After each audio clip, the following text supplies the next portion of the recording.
Last Handful of Clover, a novel by Wess Mongo Jolley, read by the author.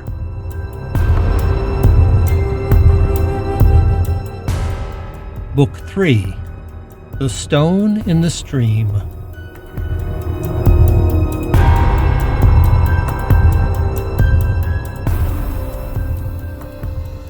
Chapter 17, Homecoming. June 16th, 9:27 a.m. Howard knew instantly, as they left the devastation at the Sinclair station, that he had a serious problem on his hands.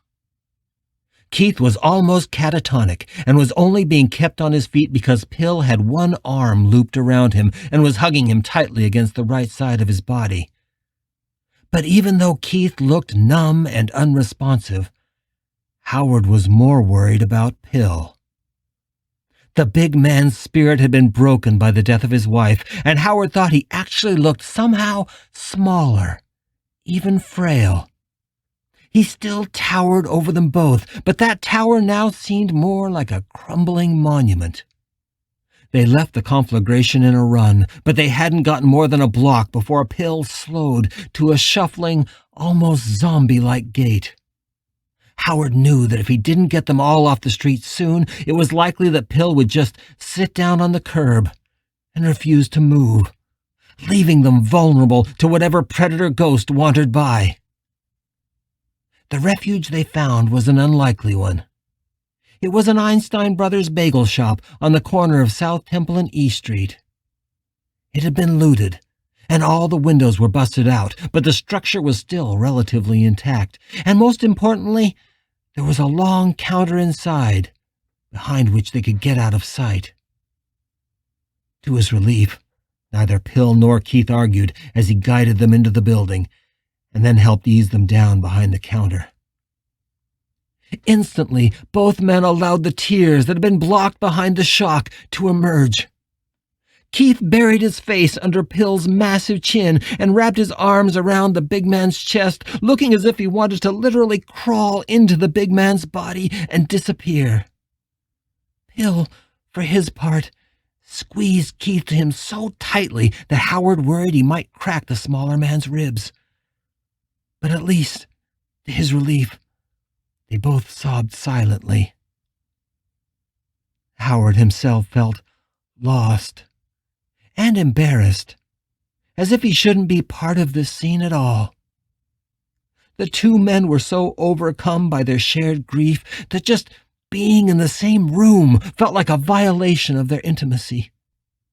Howard had barely known Michelle, but as he pictured her, remembering the way she had instantly and instinctively trusted him that night on the porch, he felt as if one of the few friends he had in the world had been taken away.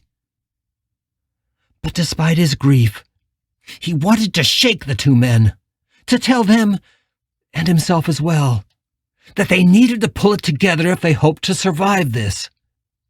But Keith was whimpering now, and he realized it wasn't only from the grief. Keith's arms were both burned, but his left one had borne the worst of the fire. It was red and raw, and long stretches of skin had either burned away completely or were nothing but bubbled masses of blisters, blood, and charred bits of black fabric from his shirt. Both Howard and Keith were shirtless now, but Keith looked particularly vulnerable because of it. The chubby man's hairless torso was round and soft, and Howard imagined that he seldom went without his shirt. He looked as if he wanted to fold his arms around his chest to hide the roundness of it, but his arms were so burned that to cross them would have been absolute agony. So he held them aloft, with his hands supported on Pill's shoulders. Slowly, Pill's head tipped back, leaning heavily against the back of the counter.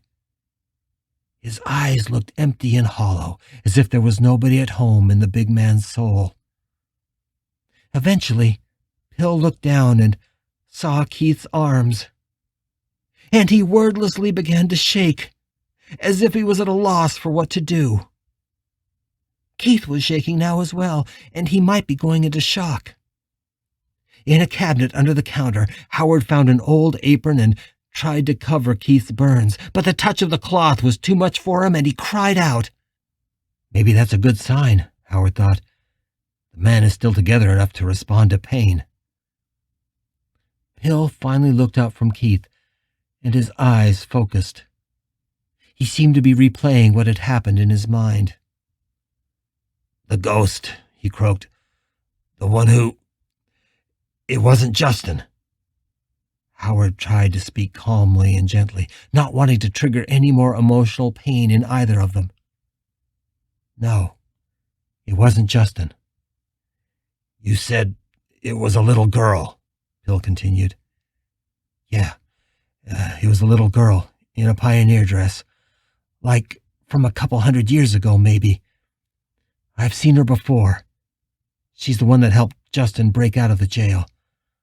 I don't know much about her, but Justin calls her Princess.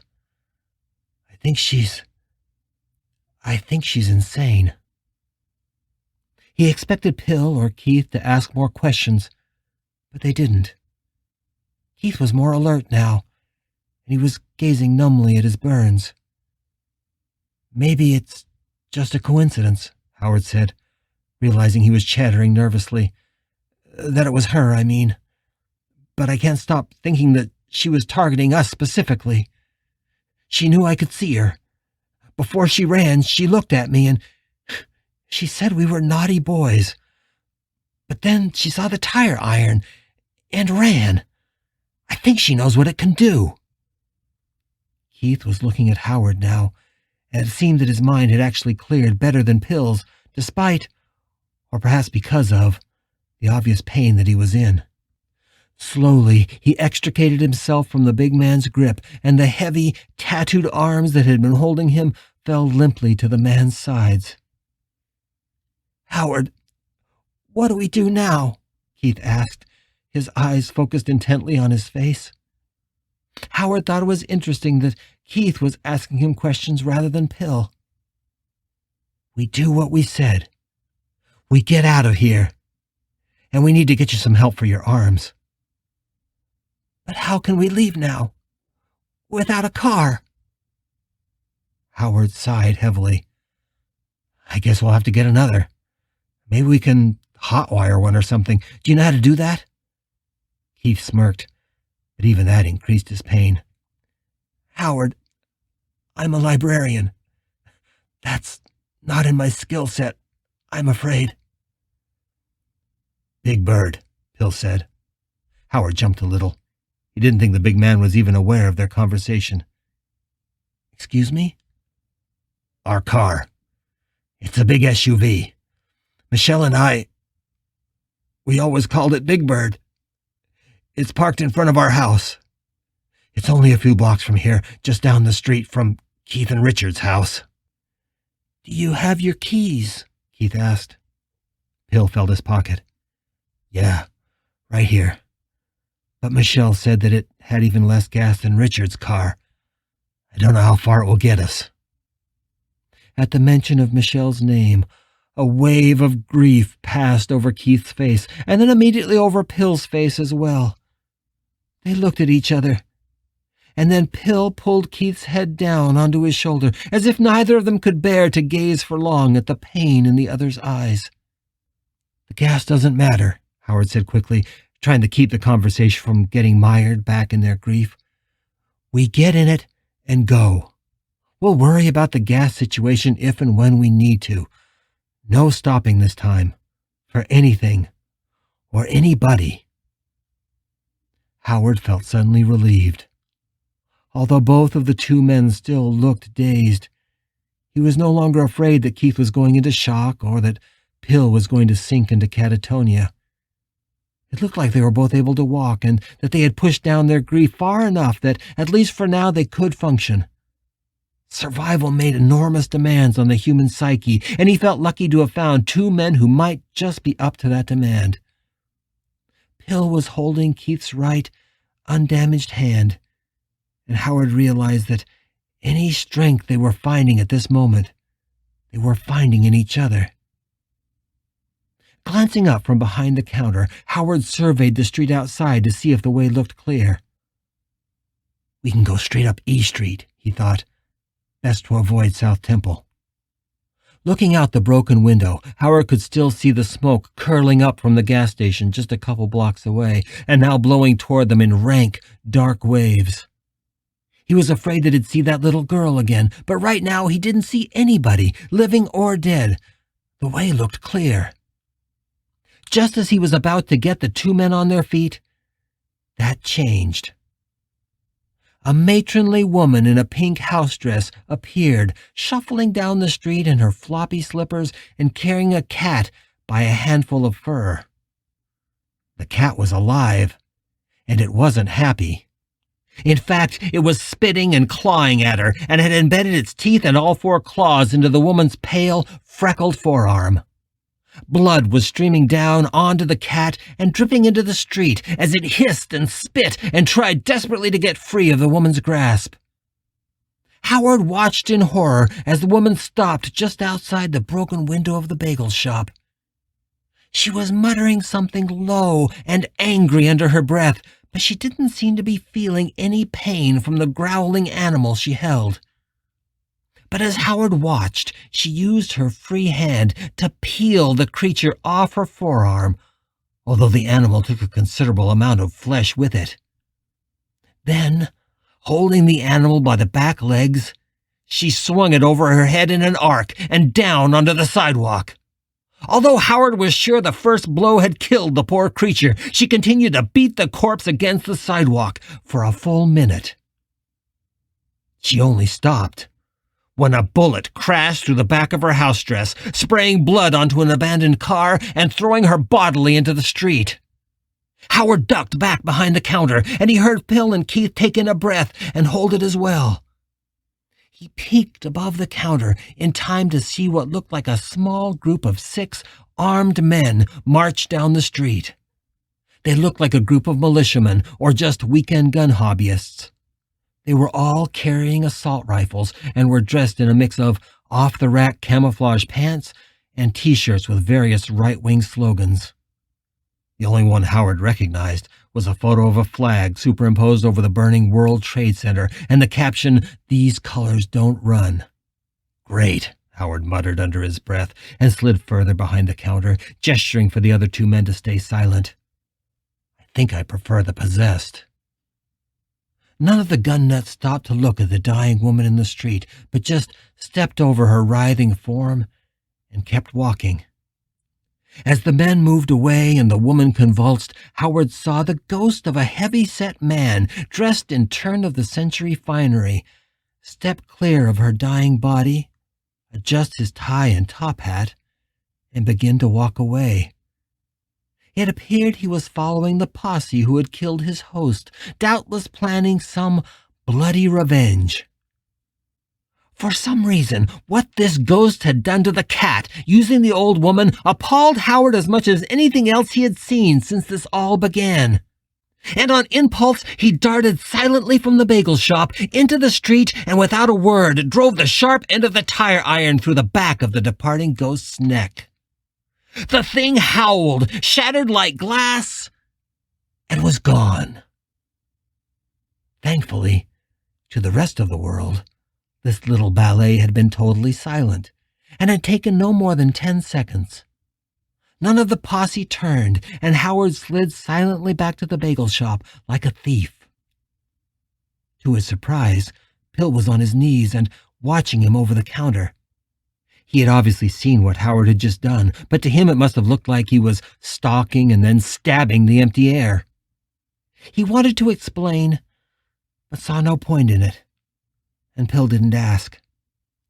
Finding knives in the shop's kitchen, he handed one to each of the 2 men. "Here, if you need to protect yourself, maybe this will help. I know you won't be able to see who you're stabbing at, but I'll try to tell you where. If all else fails, just slash around you and maybe you'll get lucky." They both took the knives and didn't ask any questions. Howard didn't need to prompt them to follow him as he left the bagel shop.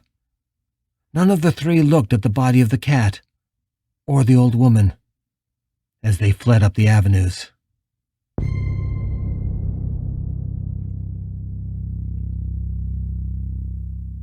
They didn't intend to stop at Keith's house, but when they arrived at the corner of 3rd Avenue and J Street, just 2 houses away, Howard stopped dead in the intersection, as if he had just run into a glass wall. He was in the lead at that moment, and the 2 other men almost ran into him, but stopped just in time. Howard's fingers went white around his tire iron, and he took a fighting stance. He stood absolutely still, staring up the street. Standing there, just a dozen yards away, was Justin Kimball. To Howard's surprise, his nemesis didn't look angry, and he didn't look vengeful. If anything, he looked hungry. The look that the ghost gave him made Howard feel like he was a sheep being eyed by a wolf. Slowly, Justin took a step toward the trio, and then another. His hands opened and closed convulsively, and his jaw was hanging open. His mouth looked dark, wet, and foul.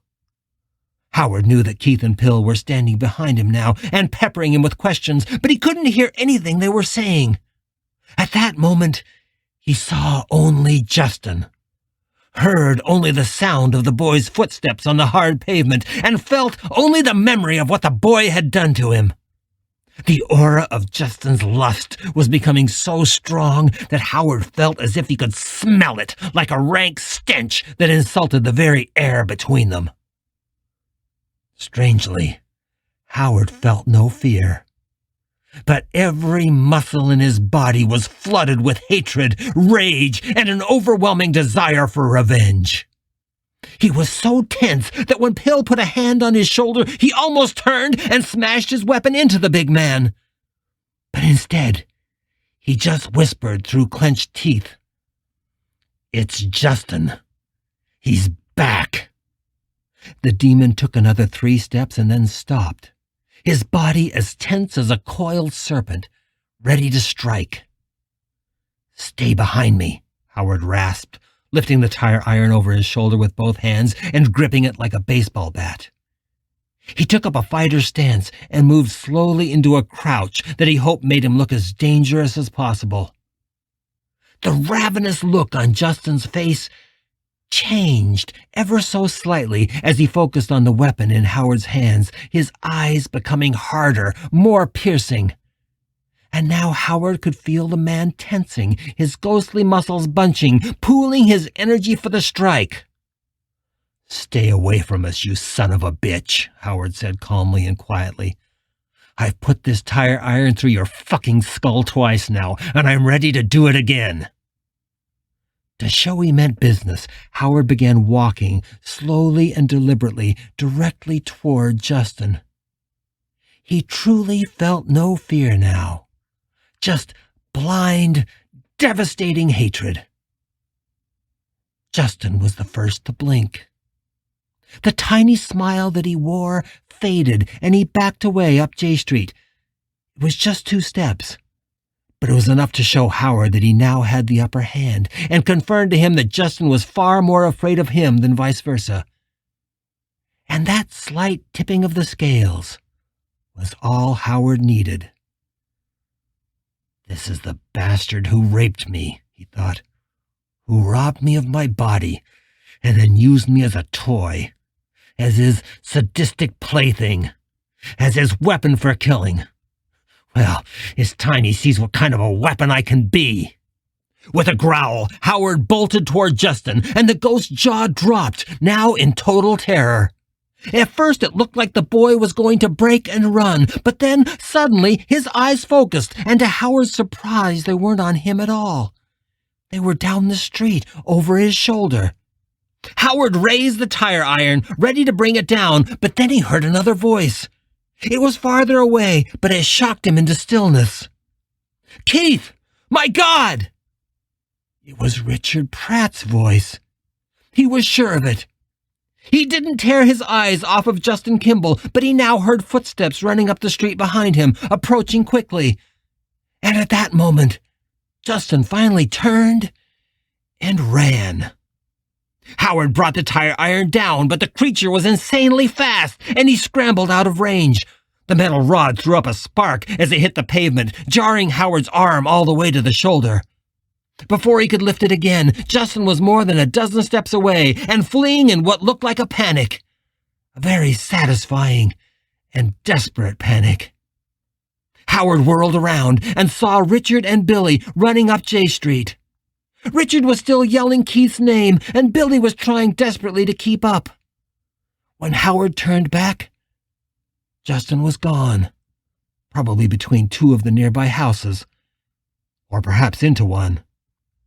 Turning around now, his tire iron at his side, Howard watched as Richard crashed hard into Keith, throwing his arms around his shirtless husband. But then he looked down and saw Keith's burned arms and fell back, wailing wordlessly. He folded his lover in his arms again, and the tears that fell from his face were tears of relief, mixed with an anguish and a fear that twisted his face into a mask of pain. Of course, neither Keith nor Pill were aware of this. They were just staring at Howard, blankly. They had not been able to see Justin, and they were equally unable to hear or see Richard and Billy now. To them, the three stood alone in the center of the deserted intersection of 3rd Avenue and J Street. Slowly, Howard walked up to Keith, who looked into his eyes with confusion. He reached out tenderly, past Richard's quivering neck, and touched Keith gently on the cheek. He smiled at him. "Keith, Richard is here," Howard said. "He's holding you now." At first, there was confusion on the chubby man's face. But then he closed his eyes, and Howard felt he could actually see them rolling back behind the eyelids. When he opened them again, he looked as if his face had been illuminated by a shaft of sunlight. A slow, sad smile crept across his features. "Oh, God," Keith said, and made a sound that was somewhere between tears and laughter. "I can feel him." Does he actually feel Richard's arms around him, or just imagine that he does? Howard wondered. But then he realized that it really didn't matter. "Oh, Papa Bear, I've missed you so much." Keith sank to his knees in the street, making a sound that was both laughter and crying at the same time. Richard could not do anything but follow him to the pavement, and the two clung closely to each other as the living and the dead alike surrounded them and watched in reverent awe. Richard covered Keith's head with gentle kisses and caressed his face. Keith's tears released in a torrent. He sank onto all fours in the intersection and wailed in a grief that took Howard's breath from his lungs and forced him to turn away in embarrassment. Billy was looking at them. The three men certainly must look strange. He and Keith were both shirtless. Keith was burned, and all of them were covered with soot and dirt. In contrast, Billy and Richard looked the same as they had looked when he first saw them outside his cell. The dead are always unchanged, but they too can suffer, he thought. "My God, Howard, what happened?" Billy asked. Howard sighed. "We were attacked. Back at the gas station. It was a little girl in a frilly, old-style pioneer dress. I've seen her before. She's with Justin. He calls her Princess." Billy looked almost pale at the mention of the little girl. Dumbfounded, he said, almost to himself, "It's Maddie." Richard looked up with a start, locking his eyes on Howard but still cradling his crying lover. "How would Maddie know Justin? And why would Maddie be coming after you?" "I have no idea, Richard," he snapped. "How in the hell would I know anything at all about any of this? We're living in your fucked-up world, not mine." Billy closed his eyes, and Howard wasn't sure why. When he opened his eyes, he said to them all, "I can sense her again. I haven't been able to since this began, but I can now. Maybe because she's close. Very close. He pointed to the house just across from Keith and Richard's. There. I can feel her eyes on us. Richard finally got up. Pill was still holding Keith's hand now and looking in confusion at Howard. But Keith himself had settled into a kind of euphoric glow. Howard wasn't even sure that he was still aware of the living. Howard, help Keith, Richard said. Tell Pill we need to get off the street. Howard helped both men to their feet. But it was Pill that guided Keith as they walked toward his house. Richard looked around nervously, like a guard dog, and Billy followed behind, looking as if he was unsure what was about to happen. As they went into the house together, Howard could feel two sets of eyes watching their ragtag band of the living and the dead.